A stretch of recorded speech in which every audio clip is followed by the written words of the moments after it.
Craig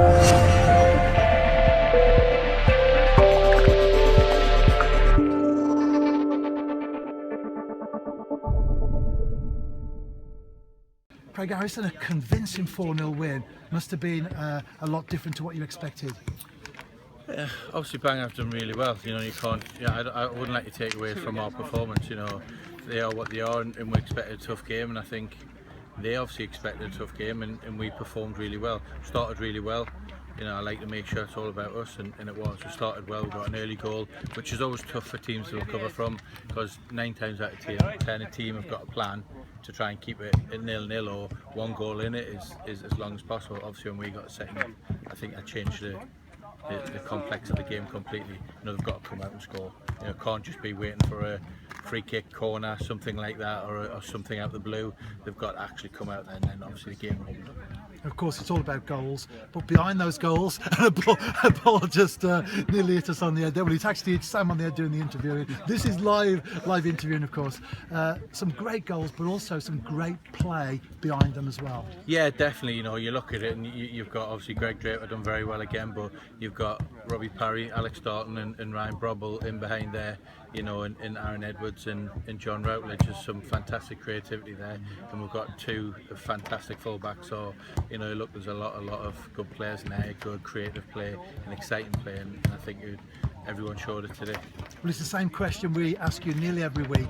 How difficult is it to pick the side with so many good players in the squad? Yeah, to be honest, it wasn't too tough today, because yesterday, as we stood before training, we had 6 first-team players that weren't available. You know, it was just through today doing late fitness tests and so on and so forth. You know, that Robbie Parry was fit, was the late one. Chris Marriott was fit, was the late one. Scott Quigley, which obviously, you know, that issue needs to be resolved because he had to come off again. He wasn't 100% right, which we're obviously just protecting him. So today wasn't that tough, but obviously most of the time it is tough.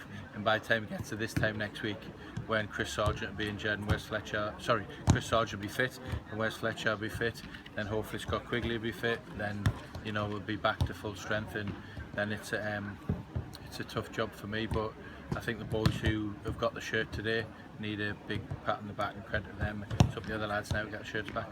And talking of injuries, we all know about the Adrian Sislovic situation. Yeah. It's great to see him, you know, great spirits, back on his feet. Yeah. How long before he gets back into light training? Yeah, he's got an appointment this week with his GP. You know, he's got another appointment in the first week in October with the surgeon who originally seen him at the hospital where he was taken into. So it's very positive. It's great having Sis about. Gives the players a real lift, and you know, it's fantastic seeing him about and fit. And to be honest, he's raring to go. You know, he's such a bubbly character and such a positive guy.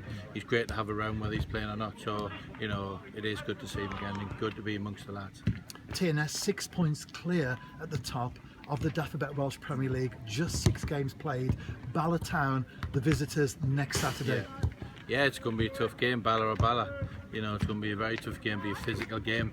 You know, obviously I think Lee Hunt's just went back there. They've invested heavily in Chris Venables, you know, top goal scorer for 2 or 3 seasons. So it's going to be a very tough game. But obviously the way we're playing, then I respect other teams, but I certainly don't fear anybody. And finally, Craig, the Iron Brew Cup, TNS heading north of the border to Forfar, north of the border. Yeah. What do you know about Forfar? Yeah, obviously we've got John Routledge and Steve Saunders. Obviously John's play up there and Steve's Scottish, so you know, I've been picking their brains about it. We've been having a good conversation over this week, and we will try and get there to see them. I'll do my best to get up there and see them, you know, and if not, we'll use all other means of seeing them, maybe by scout and so on and so forth, or getting someone to see a game. So at some point we will see them. So that's the main thing. Obviously it's 2-3 weeks away now. The main thing is this was the start of a tough week we had today. We're looking for 3 wins, Bangor, Bala, you know, and then we might start to, you know, assess the Iron Brew Cup after that. And of course, a lot of managers see these cups as distractions and they play weakened teams. But Craig, as a manager, you want to win every game, and you'll certainly be putting out a strong side. Yeah, without a doubt. You know, there's no more important than the next game. You know, so if that's a World Cup game, it's a Welsh Cup game, if it's a league game, you know, we're being very, very fortunate to be invited into the Iron Brew Cup, and it's a privilege for our club, and the players are really looking forward, and the staff, to go and play and pick our wits against a team that we wouldn't have come up against again. You know, it's almost got a little bit of a European feel to it. So, you know, the players are certainly looking forward, and we're looking forward, and we'll be taking it very seriously. We'll be going up there to win the game. Thank you for your time this evening, Craig Harrison. Thank Thank you. you.